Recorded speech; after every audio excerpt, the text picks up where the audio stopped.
Hey, comic friends. It is I, Sleepy Reader, aka Damien. And this time around, I want to share with you this gigantic book called Steranko is Revolutionary.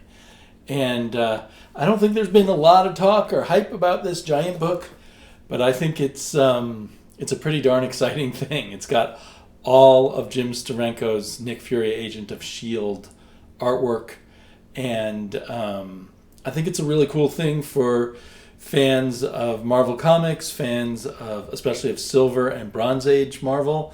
I feel like this is a key kind of bridge from the Silver Age into the Bronze Age and into stuff well beyond that too. And anybody who's interested in the history of comics and just looking at incredible art will find this book an incredible deal. I mean, assuming you can afford it, it's well worth the money. It's got a, where is the list price? I think it's got a list price of $120. Let's see, $125. And I was able to get it at in-stock trades for 42% off. I think that came to maybe $60 or $70 with free shipping in the US anyway. So that was an awesome deal. So luckily, I've got I bought some lenses for my phone to take photographs with, including a wide-angle lens. So I'll be able to shoot this on my phone with the wide-angle lens, and I think we'll be able to get a pretty good look. So I'll turn the camera around, and we will start looking at Jim Steranko's artwork. So there's also a fairly recent S.H.I.E.L.D. omnibus. I don't know, but might be 3 or 4 years old now. And this giant size thing here contains all of the Steranko work, which is maybe about, 50% of what's in the omnibus. There's everything that's contained within that Steranko thing. Now, one thing the omnibus has that that this giant size thing doesn't have is the 4-page fold out. Someone asked me on Twitter, or asked someone on Twitter, if it had it, and it doesn't. But you can imagine for a fold out of this number of pages at the dimensions of the bigger piece, might be not only unwieldy and easily ripped, but also do they even have pieces of paper that big at the printing presses? I don't know. So can the printing presses handle pieces of paper that big? So anyway, let's get that stuff out of the way. It has this cover. Does anyone know the origin of this cover? Is this a brand new cover, or is this some reused piece of artwork that I haven't seen before? Or possibly did someone just collage previous bits of artwork? Like this one looks kind of familiar to me. I'm not sure. The cover is not my favorite part, to tell you the truth. But it's not a bad cover. And here's the back, which kind of shows you an assortment of covers and a little bit of a blurb. And on the inside, the first thing you get is the introduction. Well, you get this title page, and then you get this introduction here. To me, the least exciting part of it, this is a very hard thing to read on this size book. I'm not sure what they should have done. Maybe put a little panel of words here and then another panel there or something so that you could have read it in chunks. It's by Howard Chaykin, who I know a lot of people like. I'm not a big fan of Howard Chaykin's as a kind of personality. And I thought that his introduction had some interesting points in it, like about Steranko's influences, but it was kind of scattered and not a very well organized or useful to me introduction. And over here in the table of contents is the list of all the issues that it came out of. Mostly it was in Strange Tales, and then Steranko did he did 4 issues of the actual Nick Fury, Agent of S.H.I.E.L.D. comic before he left. I think at that point he left Marvel. I'm not sure the timing of everything. other than occasionally coming back to do covers for Marvel. But maybe that wasn't when he left Marvel. I don't know. But so most of what he published were these 10 or 12-page stories that appeared in the monthly Strange Tales. And perhaps the fact that he was able to just do 10 or 12 pages a month might be part of why he achieved what he did, along with his talent and vision and all of that, of course. So one interesting thing is, for the first 3 issues that Steranko did, he was basically doing finished pencils and inks over Jack Kirby layouts. And this was a common thing at the time, especially for new artists at Marvel, but also for some artists who just weren't as good at the Marvel thing. They would often have Jack Kirby do the layouts, which I believe essentially meant Jack Kirby came up with most of the plot and did all the storytelling, and the other people just came in and kind of fleshed out the pictures. And then Stan Lee or Roy Thomas would come in and put in some dialogue. So, I mean, these issues, these stories where Jack Kirby's kind of at the steering wheel and Steranko's kind of following behind him are definitely good and fun to look at. You'll notice, for reference to what comes later, the kind of standard layout of the pages. This is the way Kirby liked to lay out pages. Very effective and standard in most Marvel comics for a long time. Usually 3 layers here, either divided into 2 panels or 1 panel, just breaking it up that way. Occasionally here you get 3 panels on 1 layer. But I love these covers, by the way, that are not by Steranko. I think this is Bill Everett, and possibly Bill Everett working with Marie Severin. So we got more of this Kirby layouts. The inks are already in the second issue looking a little more distinctive, a little different from Kirby, although they kind of remind me a bit of Herb Trimpe inks, if I'm not mistaken. But still the kind of standard layouts. And one more issue, this time with the script by Roy Thomas, and again the layouts by Jack Kirby. They don't credit Jack Kirby as the plotter, even though it's pretty well known that he did a lot of the plotting whenever he did the layouts. And by this time at Marvel, he was pretty much working independently. There is a bit of a different layout here, but that comes from Kirby.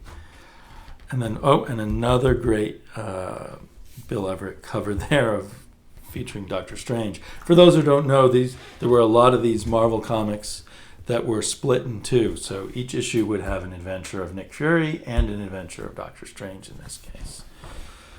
So here is the very first solo artwork on Nick Fury, anyway, by Jim Steranko. And it does say plotted and drawn by Jim Steranko.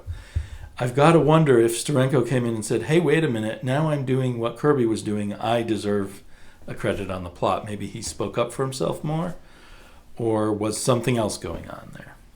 Or maybe maybe they felt he did do more of the plotting than Kirby did. It's hard to imagine that was really true. So first thing you see is a very busy splash page, and I think there's a lot of kind of EC Wally Wood stuff going on here. And then you get the very first page beyond the splash page broken down in a way that Kirby wouldn't do very often. And then the next page broken down that way. One thing I did learn from the Howard Chaykin introduction is that there's a lot of Bernard Krigstein influence on Steranko, and perhaps these kind of layouts come from those. I'm not sure. I don't know a lot about Bernard Krigstein. That's kind of an area where I should learn more about comics myself. But so, and then you get the splash page here, which looks very Kirby, although Kirby in these kind of comics anyway, and at this stage would never throw in extra splash pages. So already Steranko's kind of breaking the rules a little bit, I would say. So I think, with hindsight and looking at all this, you can see he's using the Kirby mold and then bringing in a lot of other influences pretty quickly. Maybe with, I don't know if it's the Kriegstein layouts or layouts from somewhere else, and also perhaps some influence of Will Eisner starts showing up at some point. And Howard Chaykin, so I should credit Howard Chaykin. Howard Chaykin also says that that before he even started working in comics, Steranko was a very serious collector and dealer in old comics. So he had a very encyclopedic knowledge of comics, which makes sense because eventually he wrote what is essentially an encyclopedia of comics, one of the early ones, the history of comics, the Steranko history of comics. So a lot more excitement here and a different approach to a splash page than I think Kirby would have done, with small figures and a lot of detail. And so I think that I know other people were doing this a lot as time went on, but I don't know if Steranko was the first one at Marvel Comics to do a lot of these sort of very sequential panels. Later, I think a little later, you see it in Barry Smith, and maybe Herb Trimpe was already doing that sort of stuff, and of course, comic artists in the past had done that, but I just feel like he made very good use of that. And I sort of, as I thumb through this, I feel like while a lot of his drawing isn't like the greatest drawing in the world, he looks for his chances to make really exciting panels, really exciting visual images when he can. I once read some comic book artist of the past saying you should try to put one amazing panel on each page, and then people won't notice the more pedestrian panels on the rest of the page. And sometimes he has more than one sort of striking, amazing panel on a page anyway. But it feels like, at least at this stage, he's pretty rough at at doing figures and a lot of the basic stuff that comic book artists have to do, and yet he had all these exciting graphic elements that really made things pop. And it would be very rare to see Jack Kirby do 3 panels like this filling a page. And I'm not trying to put down Jack Kirby at all, but since Kirby was kind of the model, it's interesting to see how quickly Steranko was breaking out of that model.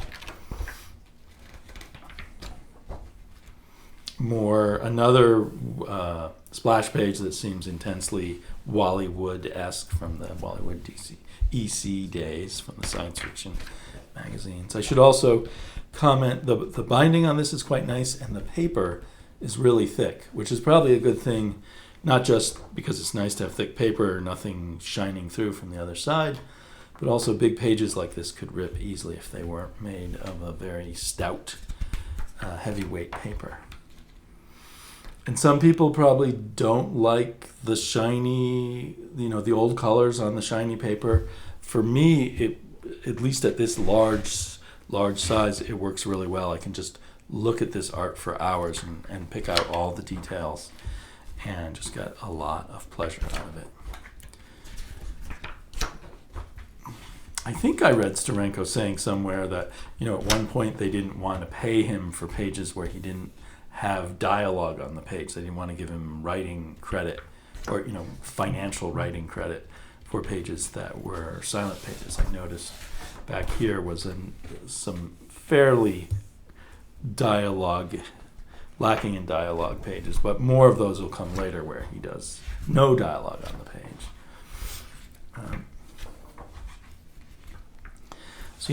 Let's see. He's writing, penciling, and inking these pages himself.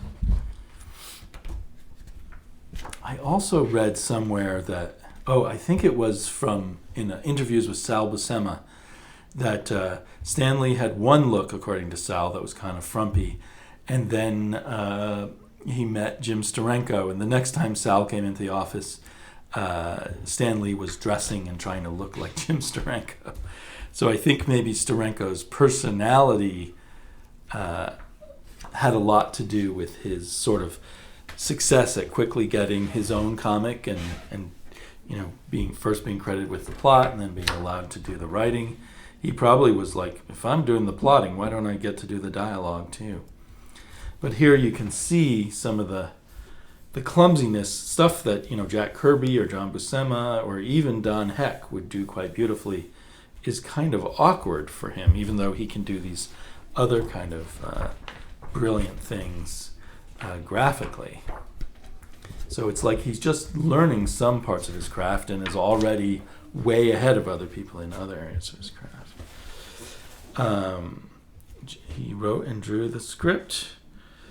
This is kind of, it's funny, it seems almost like he's falling back on more Kirby-like figures as from those first few issues that he was completely in control of. It's looking more Kirby-like here. Was Stan Lee asking him to make things look more Kirby? I don't know. This is very awkward there. The better artists at Marvel I don't think would ever do something like that. But then there's these exciting panels. And what he does get from Kirby is that larger-than-life, in-your-face action, even if he doesn't do it as smoothly as Kirby or some of other Kirby's, people following in Kirby's footsteps would. And although Kirby occasionally used some photo montage, this has a different feeling than I think we'd seen before, perhaps. Or, I don't know, maybe Gene Colan had done something like that, too. And there's kind of, I think another thing that that these things presented was kind of a 1960s view of what the cool life would look like. Yeah, a lot of fun layouts. Captain America. Yeah, man, that's an awkward one. But then this is a really fun page.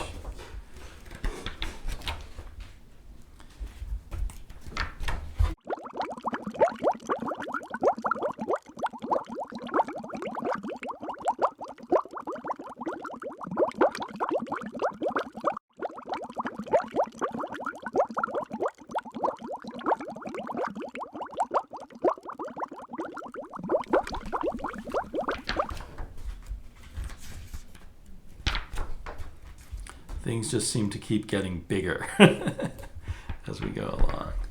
And eventually these double-page spreads become kind of a regular thing for him.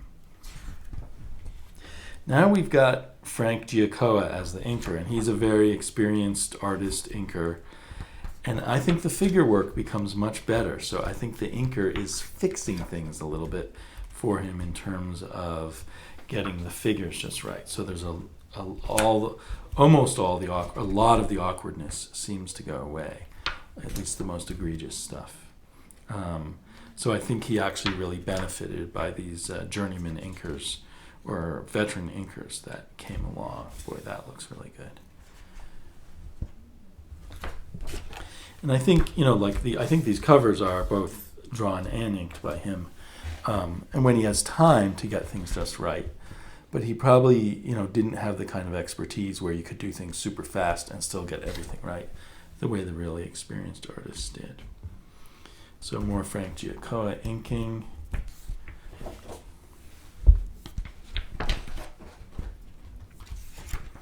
As a kid, I thought it would be really cool, of course, to be a member of some secret agency like S.H.I.E.L.D. Now, of course, any modern comic would probably make it seem like it's an unpleasant job.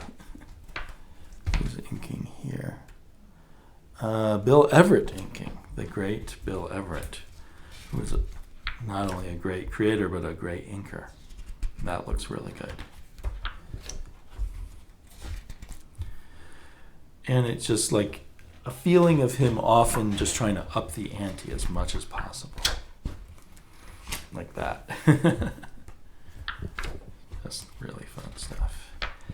So I have to confess, since the last time I read these stories was probably around 2000 or very early 2000s. I'm not sure when. Two trade paperbacks of these Steranko stories came out, and I read them then, and I can't even, that was maybe 20 years ago or 18 years ago. I remember, I always come back to the art. So since I've gotten this, I've just been looking over and over at the art. I like the way the The splash page opens up there. And then look at that. Holy cow. With only a little bit of writing there. Some people might have been offended. I mean, this is just so much fun. I wonder if all these double page splash pages actually had an effect on Kirby, who, when he moved over to DC, always put in double page splash pages. Maybe he saw the impact. Although this is very Kirby-esque, it just takes on a different kind of feel when you spread it out over a double page splash. And Kirby outdid him in some ways with even more detail in his double page splashes. But this has a very dynamic layout and a very dynamic angle on the action, which is very exciting.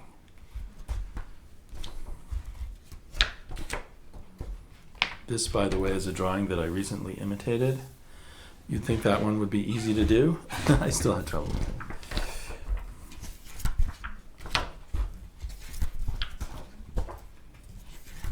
It's just so fun to just look at this artwork. So anyway, I can't tell you what I think of it in terms of the writing. I will eventually sit down and read it, but I'm just having so much fun.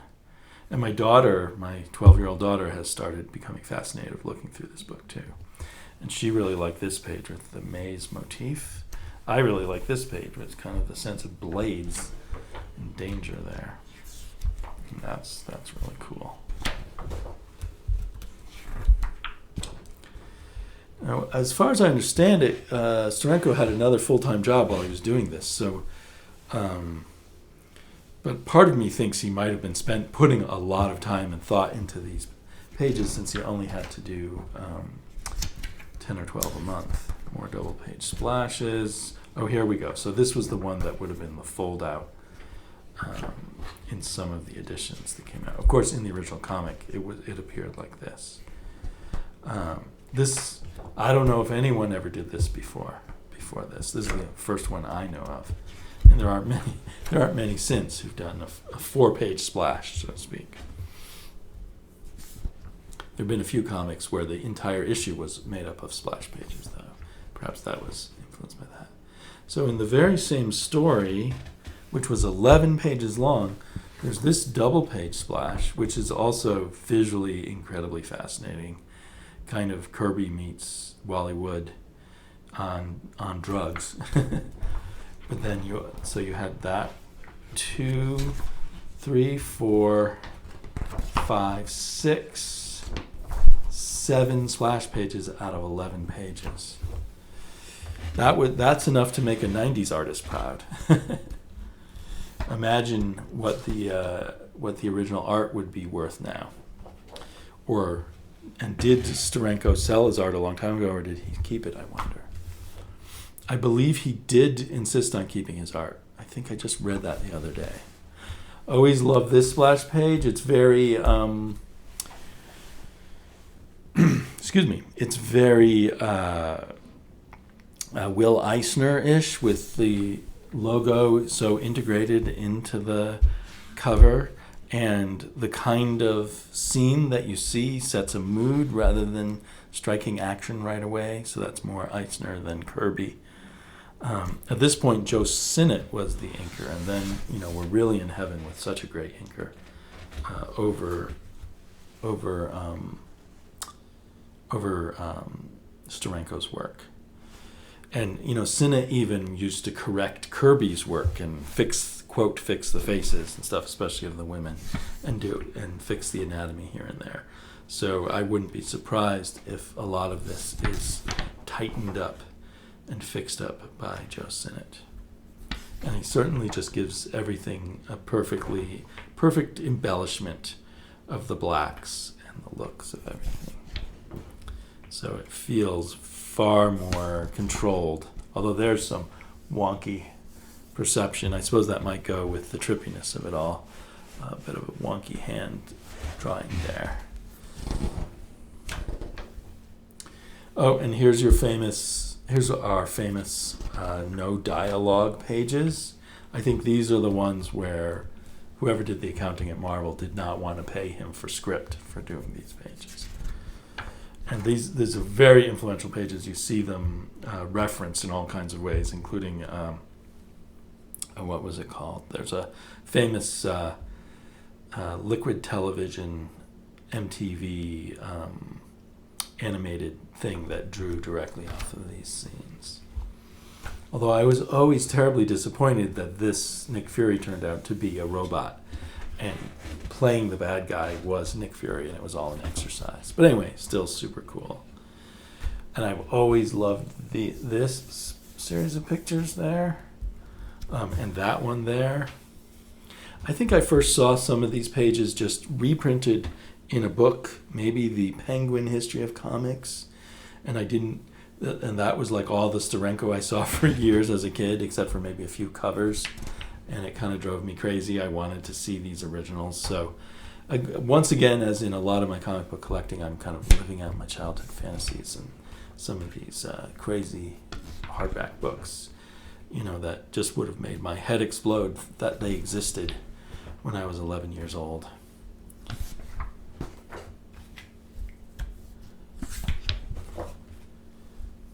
So,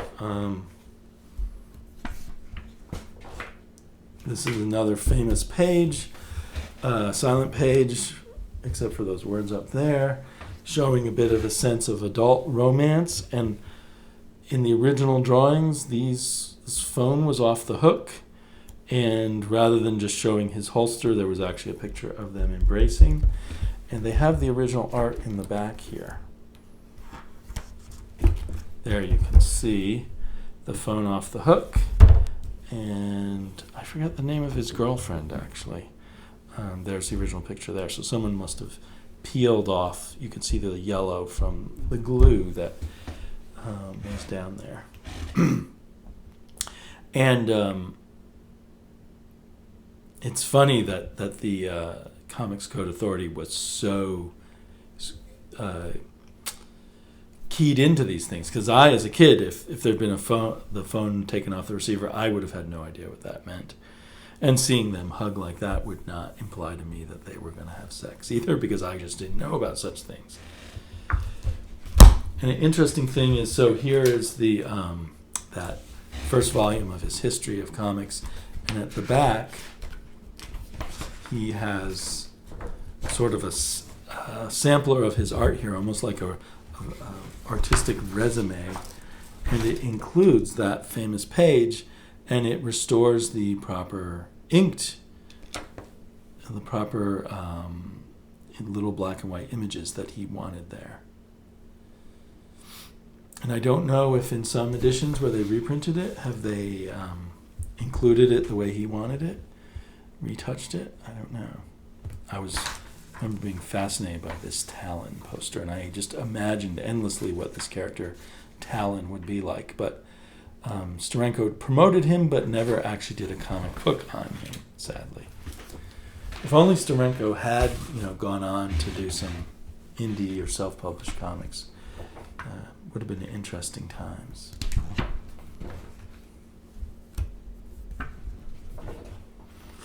I had, as a kid, this paperback, sort of a cross between a paperback novel and a comic book by him called Chandler, which I remember being really good.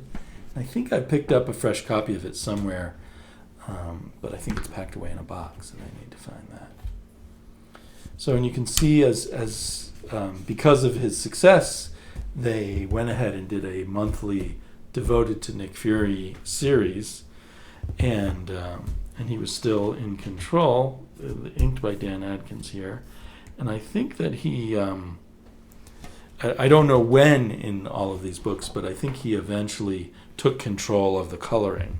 And this is a super interesting and daring double-page splash for this time.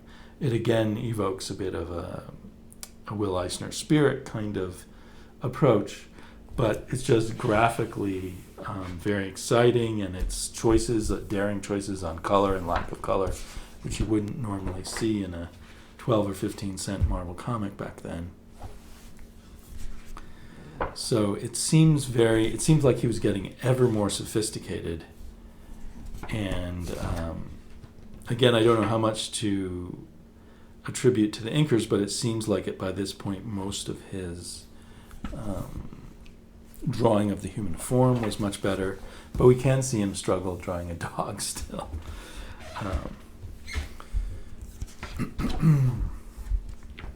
But yeah, so it's very sad to me, and I don't fully know, why he only did 3 or 4 issues of the full-length comic. But I wonder if part of it was just he couldn't make the living he was used to from comics, but he couldn't to do a full, write and draw a full issue every month took too much time away from the other things he did to earn a living. So that's just conjecture. Another great splash page. So you just, at the end of this run, you just see him as super sophisticated, super confident artist, I think. Peak stuff.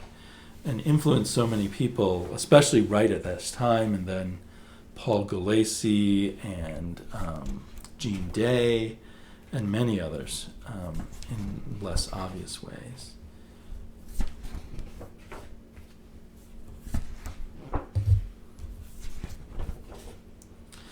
So then they include the covers he did for, I guess did he draw one more issue? No, I guess not. Covers he did for issues that then other people drew the interiors. This is one of my all-time favorite covers as a kid. It blew me away. I did not know at the time how much this look of the planet and the look of Nick Fury in his spacesuit was drawn from Wally Wood. And then I did know he was drawing from Salvador Dali in this one. That's pretty amazing. And then these are reprint comics that I got as a kid. And I thought these covers were amazing, but it seemed like something really changed there, and it's not as exciting. That's the original. Everything is more. I love the big size.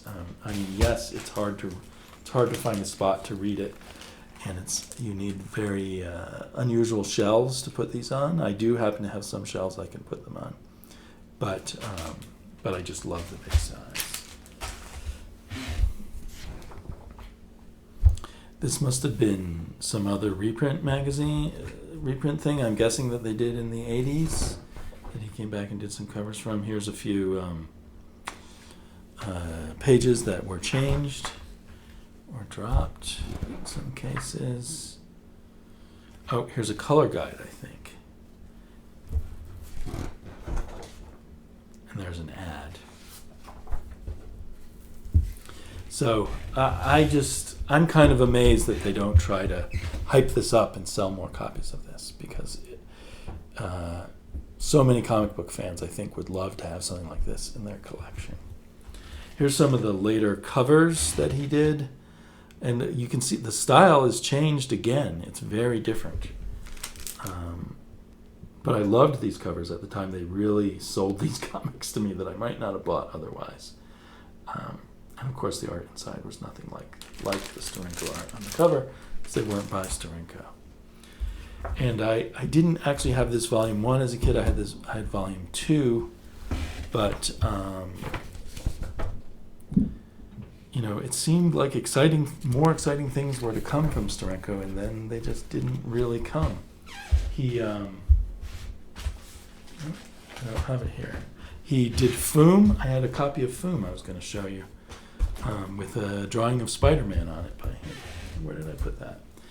And then he, for a while, showed up doing paperback fantasy science fiction covers. They're not bad. I like this first one the most, but they're not like his comics. So, what really happened to Jim Steranko? I guess he worked on a lot of movies, doing storyboards and such. So maybe there's some great artwork by him hidden in Hollywood that will someday show up.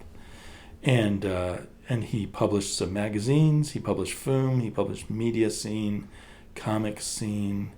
Then it changed its name to Preview. But I'm really sad he never came back and did comics again.